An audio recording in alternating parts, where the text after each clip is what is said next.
안녕하십니까. 10년의 부자의 작은 부자입니다. 이번 동영상은 버핏은 애플을 왜 팔았을까? 이미 업로드한 동영상의 하편, 2편으로서 버핏 할아버지 정령 침체를 생각하시나요입니다. 제가 왜 하편을 찍게 됐냐면은 상편, 버핏은 애플을 왜 팔았을까를 찍으면서 이러이러한 추가 정보가 있으면 제 생각이 바뀔 수도 있습니다. 라고 말씀을 드렸었는데 이렇게 생각이 바뀔 만한 추가 정보가 들어왔고 그것 때문에 생각이 좀 바뀌게 되어서 제 바뀐 생각에 대해서는 이렇게 바뀌었습니다. 라는 거 올리고 이렇게 얘기를 들어보시면서 그렇게 볼 수도 있겠구나, 그럴 수도 있겠구나 하면서 정보 제공으로서 도움이 될 것 같아가지고 그래서 이 한편도 찍어서 올리게 되었습니다. 그러면 바로 시작을 해보도록 하겠습니다.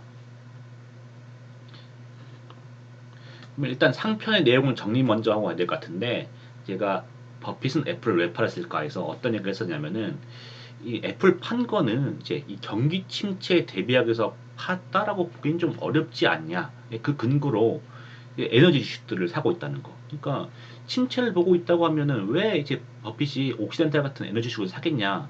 이런 주식들은 경기 침체에 더 민감한데. 그러니까 그리고 그때는 쉐브론도 매도한다는 소식이 없지 않냐. 이미 다른 대가들은 에너지 주 진작에 정리했는데 이렇게 옥시덴탈도 매수하고 쉐브론도 안 파는 거 보면 경기 침체에 대비하기 위해서 이제 애플을 팔았다고 보기엔 좀 어렵지 않냐.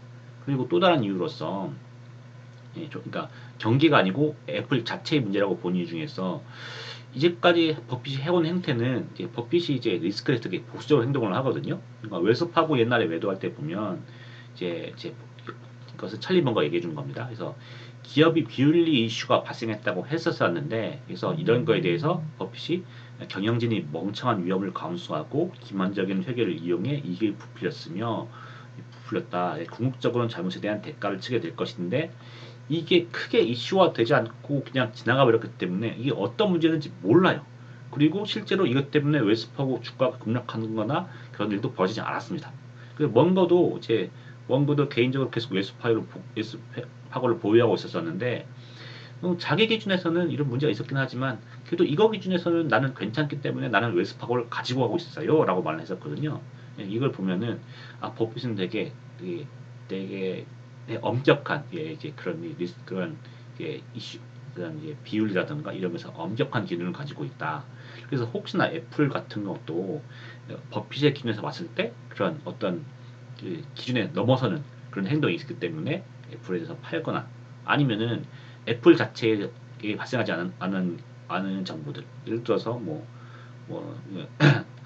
반독점에 걸려가지고 어떤 데서 수익이 크게 나빠진다거나 예를 들자면은 이번에 블리자드 인수할 때 블리자드가 이제 결국 마이크로소프트에 합병될 것 같아 이런 자기가 고급 정보가 있었기 때문에 그것 때문에 미리 블리자드를 투자했지 않습니까? 이런 것처럼 애플에 대한 안 좋은 정보들을 미리 가지고 알게 되었고 그거에 대해서 이런 악재가 점점 현실화되고 사람들이 알기 시작하면은 주가가 떨어지겠구나 그러니까 미리 팔았겠구나 라고 생각해서 경기가 아닌 종목의 문제라고 제가 결론 내렸단 말이에요. 그래서 보시면은 그냥 상표를 정리하면은 그래서 저는 그래서 이렇게 경기가 아닌 종목에 대한 문제라고 결론 내렸으면서 만약에 재산이 맞다고 하면은 애플에 대한 악재는 좀 있으면 나타오면서 이런 악재가 있었구나 주가가 떨어지면서 그렇기 때문에 미리 팔았구나 라는 것을 알게 될 것이다.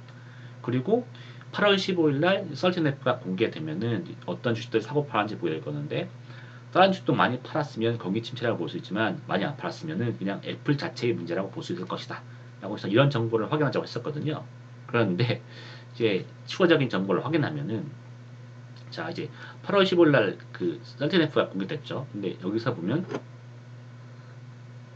쉐브론을 매각을 하셨어요. 많이 판 건 아니지만 매각을 했습니다. 그래서 제가 말씀드렸듯이 야 이제 에너지 주식은 사고 이거 안 팔고 있는데 이거 경기 침체 안 보는 거 아니냐 했었는데 팔고 계신 거죠. 팔고 있고 옥시덴탈은 또 사지 않고 있습니다. 그래서 옥시덴탈은 그 전까지 계속 좋게 보셔가지고 60달러 이하만 되면 계속해서 사셨거든요. 샀는데 이번에는 하락장에서 나와가지고 55달러까지 떨어졌었고 그리고 지금도 57달러, 58달러 해가지고 60달러 회복을 못했습니다. 그럼에도 불구하고 버핏이 옥센탈 산다는 내용은 지금 들리지 않고 있어요. 저도 매일매일 검색을 하거든요. 근데 물론 나중에 돼서 뭐 사고 있다는 거 나올 수도 있지만 지금까지는 소식이 없어요. 그리고 자, 뭐 단기 침체를 보고 있었다고 하면은 8월 5일날 침체가 발생해서 플래시 브레이크가 발생하면은 버핏이 무엇을 샀습니다라고 얘기가 나와야 되는데 이 정도 브레이크에는 원래 산 생각이 없었는지 아무런 소식이 없습니다. 그러면 버핏이 바라보고 있는 침체는 더 큰 침체이겠구나라는 생각이 들기도 하고 아니, 버핏은 원래 이런 정도에 안 사지 않나요? 생각을 하실 수 있겠지만은 코로나 폭락전 때도 결국 팔았지만은 처음에 첫 번째 폭락 나왔을 때는 항공주를 엄청 사셨었거든요. 예, 그렇기 때문에 요 정도 이 하락 정도에는 이제 버핏이 성에 차지 않는 기대하지 않는 기대에 못 미치는 하락했다고 볼 수가 있고요. 그리고 현재 3분기 현재에도 지금 계속 뱅크 오브 아메리카를 매도하고 계십니다. 그래서 그냥 이 가격 자체가 이미 2분기 때 팔았을 때 좀 더 높은 가격이 있었거든요. 42달러, 43달러까지 갔었는데 지금 38달러, 39달러 선인데도 계속 팔고 있어요. 계속 팔고 있다는 거. 그리고 말씀드렸듯이 애플에 대한 악재이기 때문에 그것 때문에 판 거다. 저는 이 악재는 나올 것이다라고 했는데 애플에 발생한 악재 정보가 없는 상황입니다. 그래서 지금까지 없으면 이제 애플에 발생한 악재 정보를 먼저 입수해서 이에 따라 그것 때문에 애플을 매도했을 가능성이 적어지고 있는 거니까 이것이 아닐 가능성이 높지 않습니까? 그래서 이렇게 보면은 좀 이렇게 보면은 이 버핏 할아버지 정말 그 침체를 생각하시는 것이 아닌가요? 라는 생각이 들게 하고 그리고 8월 15일 날 공개된 다른 그루들의 생각들을 다시 볼 건데 그루들의 생각을 보면 제가 정말 좋아하는 드래켄 밀러 아저씨입니다. 이분이 좋아하는 점은 되게 잘 맞아요. 잘 맞으시는데 이분은 단기 투자도 많이 하시기 때문에 당장 다음 분기에 올라갈 주식들을 많이 사시거든요. 지금 이분이 되게 트렌디한 분인데 지금 이번에 산 걸 보니까 이미 저번 분기 때 엔비디아를 많이 파셨어요. 그리고 이미 애플도 그때 많이 팔아둔 상태라서 매그니피센트 7에서는 마이크로소프트만 추가 매수를 1분기 때 하셨거든요. 이번 2분기 때는 그 마이크로소프트마저 팔았습니다. 팔았고 애플은 거의 다 팔았어요. 엔비디아도 팔아버리고. 이분이 이제 엔비디아를 한 980달러, 이게 분할 전입니다. 분할 전에 980달러에 팔면서 많이 올랐죠. 많이 오르면서 많이 올랐으니까 내가 너무 싸게 팔았다. 이건 정말 가지고 와야지. 라고 하거나 아예 매수를 다 하거나 하지 않고 팔았고 이거 더 올랐으니까 더 땡큐 해가지고 남은 거 많이 다 처분해 버렸거든요.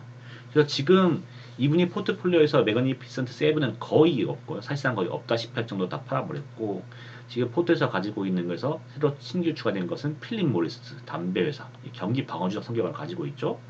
부동산주 이것도 금리 인하하고 주택 부족이라든가 인플레이션 이런 성격을 가지면서 방어적 성격을 가지고 있는 주식을 가지고 있어요. 그런다는 점.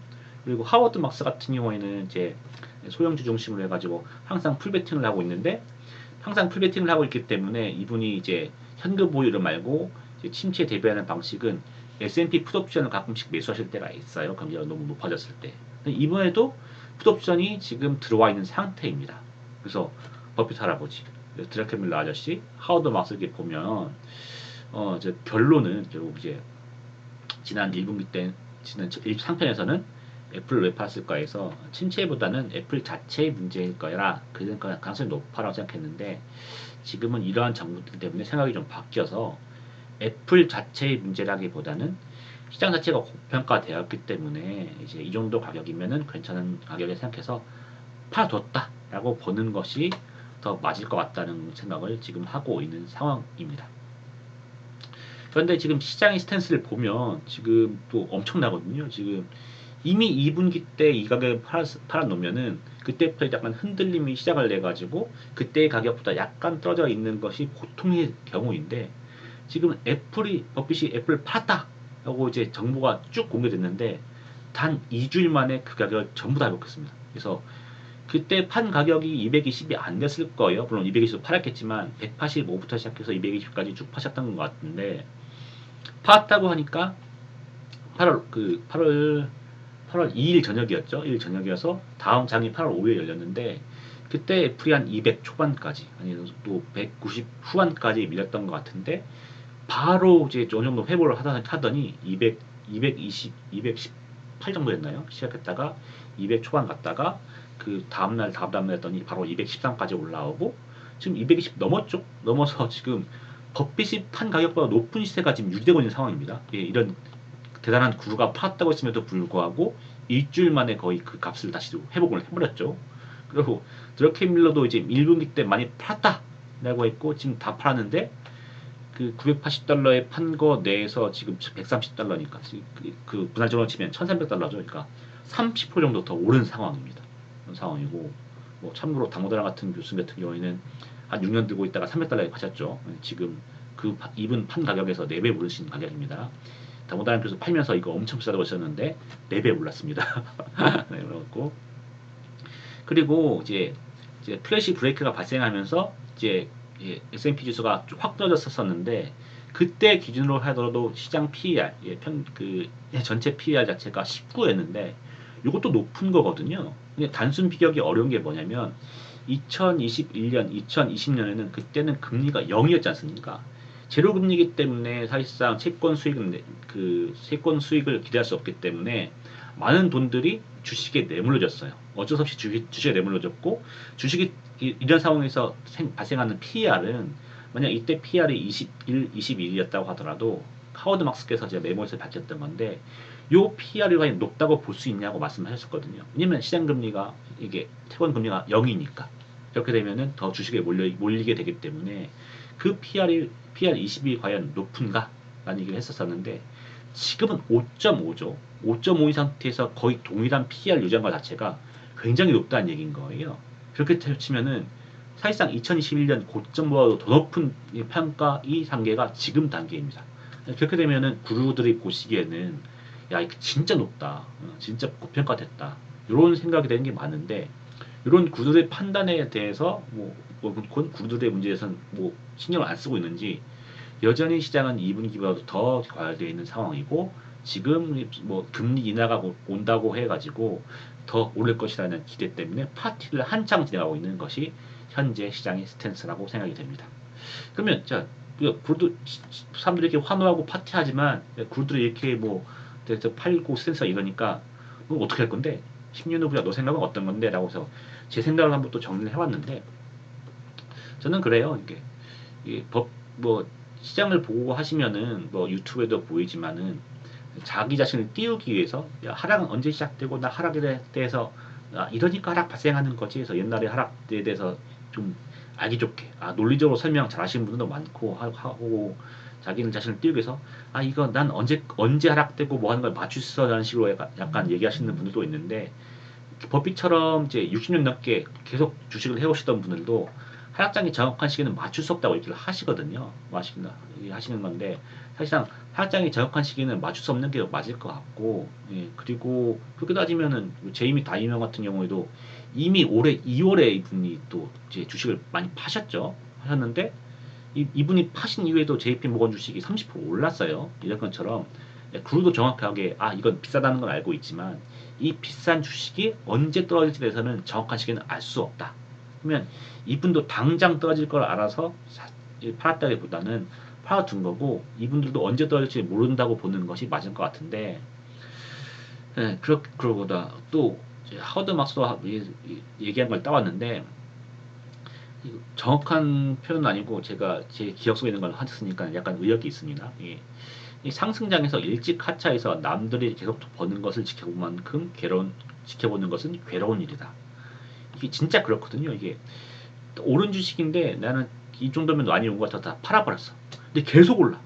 그러면 진짜 이게 좀 그렇거든요. 해보면 진짜 해야 돼가지고 그러면은 그래서 드는 생각은 저도 한번 경험에서 나온 건데 폭락하는 것도 중요하죠. 중요한데 폭락하는 것도 중요하지만 이게 쭉 올라갔을 때 이 상승기 때 내가 주식을 가지고 있는 것도 되게 중요한 문제입니다. 폭락을 피하는 만큼 중요한 문제다. 폭락을 피하는 것도 중요하지만 상승기에 내가 주식을 가지고 있는 것도 중요하다. 그렇기 때문에 언제 떨어질지 모르는 상황인데 그걸 지금부터 다 팔고 기다리고 있는 것은 좀 아닌 것 같다는 생각이 들어요. 그리고 또 떨어진다고 치면은 지금 파월이 또 금리 인하 하겠죠. 지금 금리 인하 하겠다고 이미 선언을 하셨고 떨어질 때마다 계속 팔 수 있는데 5.5%라는 약간 높은 금리에 있기 때문에 최소 제곱에 8발 또는 12번 정도 그러니까 2% 3% 정도 금리 인하를 할 수 있습니다. 이 금리나 약발 카드가 있기 때문에 그렇게 되면은 이런 하락의 시기는 좀 더 뒤로 밀릴 수 있는 것이 아닌가라는 생각도 들어요. 그렇기 때문에 지금 주식 비싸죠. 아까 말씀드렸던 것처럼 높은 PER에다가 배수도 높고 어떤 면에서는 2021년보다 더 높은 평가를 받고 있지만 현재 있던 분위기상으로는 지금 비싼 주식이 더 비싸질 수도 있을 것 같아요.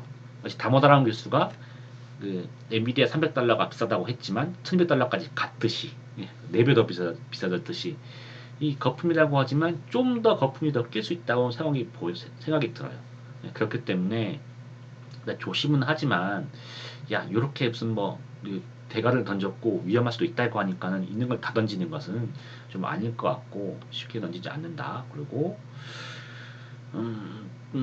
그리고 이분들도 보시면은 이제 버핏도 애플 팔았다고 하지만 애플 50%판 거지 않습니까? 50%는 들고 있어요. 그리고 코카콜라 뭐 이런 건 다 그냥 들고 가고 있고 아메리칸 익스프레스 들고 있고 그냥 쭉 들고 가는 거지 않습니까? 드러켄 밀러도 이제 대형주는 다 던지셨지만 여전히 새로운 주식들을 보유가 있고 대부분의 자신의 자산을 주식으로 들고 있는 상황이죠. 하워드 막스에 뭐 항상 풀매수하고 있는 상황인 거고요. 그렇기 때문에 이런 분들을 따라서 이제 다 던지는 건 아니고 하락이 발생하면은 이때 쫄지 않고 나 이미 다 풀매수해가지고 지금 매수 하락이 왔지만은 할 수 있는 게 없는데 내가 할 수 있는 건 기로밖에 없는데 이런 거 말고 이제 뭐 그 제가 한 주간의 매수 매도 주식에도 썼지만 파티는 즐기되 이제 파티가 끝나기 전에 이제 어느 정도 나올 수 있도록 이제 하락이 발생하면은 주식을 당황하지 않고 주식을 매수할 수 있게 여유 자금을 가지고 있는 정도로 이제 챙겨두고 그리고 지금 상황에서 이런 여유 자금 챙기기 위해서 야 이때 계속 오를 거니까 뭐 화장품주 뭐 아니면 또 엔터주 아니면은 무슨 어떤 대형주 이런 거 좋기 때문에 올릴 거니까 몰빵하자 뭐 티켓 주고 다 가자 이렇게 풀베팅 하지 않고 여유 자금을 가지고 기다리고 있는 정도면 괜찮지 않을까 그런 생각을 하고 있습니다. 그래서 이렇게 지금 하락에 대해서 갑자기 발생할 수 있는 하락에 대해서 대비하기로 했고 구들의 생각에 대해서는 이렇게 준비를 하려고 하고 있습니다. 이렇게 돼가지고 또 다른 상황이 있으면은 다른 기사로 다른 또 내용으로 해가지고 다시 또 내용을 올릴 수 있도록 하겠습니다. 그러면 여기까지 이제 내용을 전달했고요. 도움이 되셨으면은 구독과 좋아요를 눌러주시면 초보 유튜버에게 큰 도움이 되겠습니다. 그러면 다 잘 지내시고 다음 영상에서 또 인사드리도록 하겠습니다. 감사합니다.